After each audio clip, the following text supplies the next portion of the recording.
Seja muito bem-vindo e bem-vinda ao podcast da BHH. As novidades da hematologia, hemoterapia e terapia celular você ouve a seguir no nosso episódio do Hemoplay Podcast. Este podcast tem oferecimento da IMF.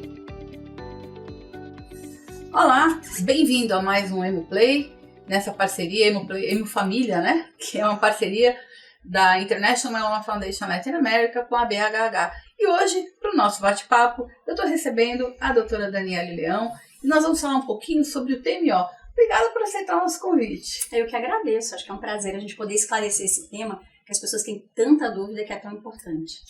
Bom, para a gente começar a falar o que é o TMO e o que o paciente tem que fazer até chegar lá, quais são os preparos para o TMO? Então, a gente fala TMO, né, transplante de medula óssea, mas na verdade deveria ser transplante de células-tronco hematopoéticas. Porque antigamente a gente pegava da bacia, né, que é igual vocês fazem os exames de medula, mas atualmente a gente colhe as células do sangue. Então, por isso que a gente fala esse termo. Mas vamos falar TMO, que todo mundo acaba falando mais. Na verdade é o autotransplante, né? Exato. Fala TMO, mas é o autotransplante. Exato, de células-tronco. Então isso é uma coisa diferente, né, que a Cristine já comentou. Quer dizer, você não precisa de um doador, você é seu próprio doador, tá? E isso porque o transplante de outras pessoas não é um transplante que funciona bem, tem um monte de mais complicações. Eu já cheguei a ver transplantes assim, mas a gente abandonou isso e faz o autotransplante. E o autotransplante, ele na verdade, ele acaba sendo um plus, ele acaba sendo um tratamento que a gente usa, inclusive assim, quando o paciente está bem, para melhorar mais ainda a resposta. Porque só com o tratamento que a gente faz, você não consegue chegar na profundidade de resposta, assim, de quase aniquilar as células que a gente tem com o transplante. Então, na verdade, você está falando que para fazer o autotransplante, o paciente primeiro tem que fazer um tratamento para tirar o máximo que ele conseguir de mieloma, é isso? Exatamente. Inclusive, assim, quanto menos doença ele tiver, melhor o transplante. E às vezes os pacientes me perguntam, mas doutora, se eu estou indo bem, por que eu preciso fazer o transplante? E justamente o que você falou, você tem que diminuir a quantidade de células, mas aquela redução mesmo para o paciente ficar muito bem por mais tempo, viver por mais tempo e com melhor qualidade de vida, entre o transplante. Bom, aí o paciente vai, então, ele já está lá em remissão, né? E aí ele vai coletar as células dele, né? Como é que é feita essa coleta de células para o transplante? Então, atualmente a gente coleta através do sangue periférico, tá? Então, pode ser, em geral, estimulado, né? Então, a gente estimula para aumentar o número de células-tronco, porque não é tão grande, em geral é assim, e aí o paciente ele fica numa mesma máquina que a gente usa, por exemplo, para um doador de plaquetas, para um doador de hemácias raras. Então ele fica numa máquina, a máquina é totalmente seguro, é tudo fechado, o sangue dele não tem contato com nada, tá? E a máquina sai o sangue por aqui como se fosse uma doação, passa na máquina, a máquina consegue separar perfeitamente as células que a gente quer. Essas células são guardadas numa bolsinha e todo o resto do sangue volta para a pessoa. Então, é uma técnica assim, já usada há muitos anos e que é muito segura, né? Às vezes a gente tem que fazer mais de uma coleta, porque a gente precisa de uma quantidade certinha para poder fazer o transplante, porque a gente tem que ter uma recuperação adequada. E isso é uma coisa boa do autotransplante, porque no transplante de outra pessoa, você pode ter uma falha, alguma coisa. No autotransplante, como as células são suas, a gente acaba tendo assim, uma recuperação até rápida. E se o paciente puder coletar para mais de um transplante, é bom, né? Então, principalmente assim, em pacientes 50 anos, 55, enfim, até 60, quando você coleta, porque assim, você faz o primeiro transplante, mas a gente precisa lembrar que o mieloma, ele é uma doença que ele vai recair em algum momento, tá? A gente até já fala para os pacientes, olha, vai voltar em algum momento. Com o transplante, ela vai demorar mais para voltar. Então, um segundo transplante, para quem teve um sucesso com o primeiro, ele é super funcional. Então, é uma das coisas, inclusive, que a gente avalia. Então, já tive pacientes que fizeram o segundo transplante e que os resultados são muito bons também. Então, a grande questão é que a pessoa ela tem que pagar depois de um tempo, porque o convênio, eu acho que são 2 anos, se eu não me engano, que ele paga a reserva. Mas, gente, assim, para quem pode, realmente vale a pena, porque você tem as suas células guardadas. E as células, quando você colhe mais cedo, elas têm uma qualidade melhor. Porque se você fez um monte de tratamento, às vezes você não consegue nem estimular a célula para coletar de maneira adequada, sabe? Aí o paciente recebeu as células, guardou as células, aí ele vai fazer o meu falando em alta dose, né? Isso. E vai receber as células de volta logo depois, é isso? Para a medula voltar a funcionar. Exatamente. E quais são os critérios? Quem que pode fazer autotransplante ou quem não pode fazer? Então, os pacientes que poderiam correr algum risco maior fazendo o transplante, a gente prefere não fazer. Tá? E os critérios, eles são vários. Então, por exemplo, alguém que tem um problema pulmonar mais sério, alguém que tem um problema de fígado mais sério, mesmo quem está em hemodiálise pode fazer o transplante, tá? Mas tem que ser um centro bem especializado. E, infelizmente, muitos centros no Brasil não têm esse preparo, né? Pessoas mais idosas, a gente evita fazer, mas é claro que, assim, tem um paciente de 70 anos que é muito conseguiria fazer o transplante e tem um paciente de 65 que não conseguiria. Então, assim, há várias questões que a gente avalia, né? A gente tem vários critérios, inclusive. Assim, a gente avalia principalmente essas questões. Pulmonar, então a gente fala não fume, tenha um pulmão bom, a questão do fígado, a questão cardíaca, e aí vai, né? Várias situações que a gente vai pesar. Um paciente que tenha uma indicação boa para transplante, eu falo, tudo tem efeito colateral, tá? Até água, se você beber demais, tiver um problema renal, tem efeito colateral. Então, o que a gente recomenda é que, assim, que os pacientes que são prontos para fazer o transplante, a mortalidade que existe é em torno de 2%. O que isso quer dizer? A cada 100 pessoas, o risco de falecer pelo transplante por questões relacionadas é em torno de 2. Isso é extremamente seguro, né? Então, por isso que a gente indica. Agora, por exemplo, um paciente que tem problemas de saúde e o risco iria para 5%, a gente não vai indicar. Aí os tratamentos, eles são mais adequados. E como é que é a recuperação? Eu vou até comentar uma coisa interessante. Uma vez eu fui fazer uma visita no Hospital das Clínicas, na unidade de transplante. E aí, os quartos eram 2 pacientes, e aí tinha uma bicicleta. Eu falei, por que você faz uma bicicleta ergométrica aqui? Né? Aí, na época, a doutora Gassi falou para mim, é porque os pacientes precisam se exercitar quando eles fazem o transplante, né? Para evitar a fadiga. Então, vamos falar um pouquinho de como quais são os efeitos colaterais e qual a importância do paciente, né? Ficar mesmo ativo, mesmo dentro do quarto, né? Ter a bicicleta. Vamos falar da mucosite, enfim, o que o paciente pode esperar de efeitos adversos do transplante, como que é a recuperação? Então, como a gente usa medicação em alta dose, né? Então, assim, eu tô falando que você vai fazer uma dose, assim, uma quantidade realmente maior. É uma quimioterapia muito mais forte do que as pessoas receberam. Então, você vai ter queda de cabelo, as mucosas, né? Então, assim, todo o trato digestivo é mucosa. Então, o que você tem? Então, a quimioterapia, ela age indistintamente, né? Diferente até dos tratamentos que a gente tem no mieloma, que são meio localizados. Então, assim, mucosite, feridas na boca, diarreia, como se fosse uma esofagite, isso tudo acontece, né? Aí, o que a gente faz? A gente faz laser oral para melhorar essa parte.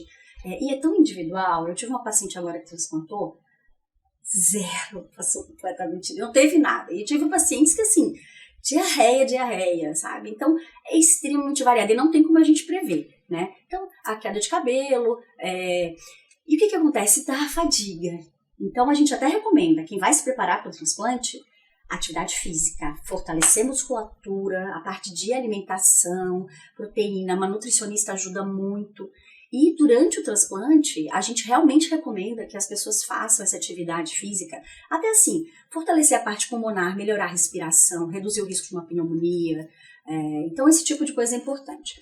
Uma outra questão que pode acontecer, e que não é tão raro, é que o que acontece? A gente vai zerar a imunidade da pessoa, tá? Inclusive, a gente tira as células antes como uma proteção, porque a dose é tão alta do tratamento que você iria secar a medula. Então, a gente faz o tratamento, protege as células e faz a infusão depois. É como se fosse uma transfusão, gente. Então, não é cirurgia, né? Então, tem todas essas questões. Em geral, por exemplo, na beneficência, a gente faz o transplante a fresco. A gente não congela as células. A gente tira as células interna, faz a quimioterapia e recebe o transplante. A gente tem visto que da medula fresca, as pessoas se recuperam mais rápido. Então, assim, é extremamente variado, mas vamos dizer 11, 12, 15 dias é o tempo que a gente fala da pega da medula, né? Então, só que durante esse tempo, gente, vai estar zerada a imunidade. Então, é um bebezinho aí de 2 meses. Então, isso é muito importante. Então, é importante conversar com a equipe que vai fazer o seu transplante, que vai ser uma equipe enorme. Você vai conversar com nutricionista, farmacêutico, fisioterapeuta, dentista, né? Além da equipe médica. E tem que tirar todas as dúvidas. Então, leva caderninho, assim, doutora, depois que eu for de alta, eu tenho que ficar isolada? Quanto que eu posso sair? Então, são as coisas mais importantes, sabe? Agora, a qualidade de vida e o tempo de vida de quem faz o transplante, a gente sabe que é maior. Então, o mieloma, ele vai retornar. Quem faz o transplante, ele leva mais tempo para retornar, né? Então, por isso que os pacientes às vezes perguntam, mas eu preciso? Sim, se você tiver condições, faça o transplante. Entendi. E assim, eu acho que é super seguro e eu acho que você tem que esperar melhor. Exato. Mas porque eu acho que o que a gente vê no nosso dia a dia é que os pacientes se recuperam muito melhor do que eles esperam. Exato. Né? Exato. Então, é um procedimento seguro, eu acho que ninguém precisa ficar tão preocupado assim, né? Porque às vezes pode falar transplante, né? Mas eu acho que a cirurgia... Quantos anos que o transplante é feito em mieloma? Muitas décadas, né? Muitas décadas. Nossa, olha, em 1997, eu era estudante ainda, fui fazer um curso de transplante na Espanha. E aí, naquela época a gente fazia de outra pessoa. Então, eu lembro que um rapaz de 30 anos estava recebendo, em espanhol, estava recebendo a medula de um francês. Então, assim, gente, o transplante ele começou a surgir, assim, inicialmente, na década de 70, 80 foi melhorando. E agora, inclusive, está mais seguro, porque a gente tem drogas muito mais modernas. Então, contra fungo, bactéria, etc. E a minha última dúvida é, as vacinas, vai ter que vacinar tudo de novo, já que o paciente perdeu a medula, perdeu toda a imunidade que ele tinha? Vai vacinar. E outra coisa, antes do procedimento, continuam com as vacinas normais, né? Então, sim, vai ter que vacinar tudo de novo. Ele vai receber um calendário, por isso que eu falo, é igual um bebê, de novo. É um Ctrl-Alt-Del da tua imunidade. Então, sim, a gente vai receber todas as vacinas de novo. A gente tem conseguido, inclusive, a vacina do Covid, mesmo para quem recebeu 4, 5 doses. Então, começa tudo de novo. Inclusive, o cuidado, por exemplo, de não pegar uma catapora, uma varicela. O cuidado de ter contato com pessoas com Covid, porque a tua imunidade tá zerada, né? Mas isso é muito importante. Acho que tem 2 questões sobre o transplante que a gente precisa falar, assim, que são, primeiro, ele não cura. Então, o transplante, como eu falei, ele controla muito mais a doença, mas ele não cura. Tá? Então, porque o mieloma, gente, neste momento, vamos falar assim, ele ainda não tem cura. Então, o que a gente faz realmente é prolongar.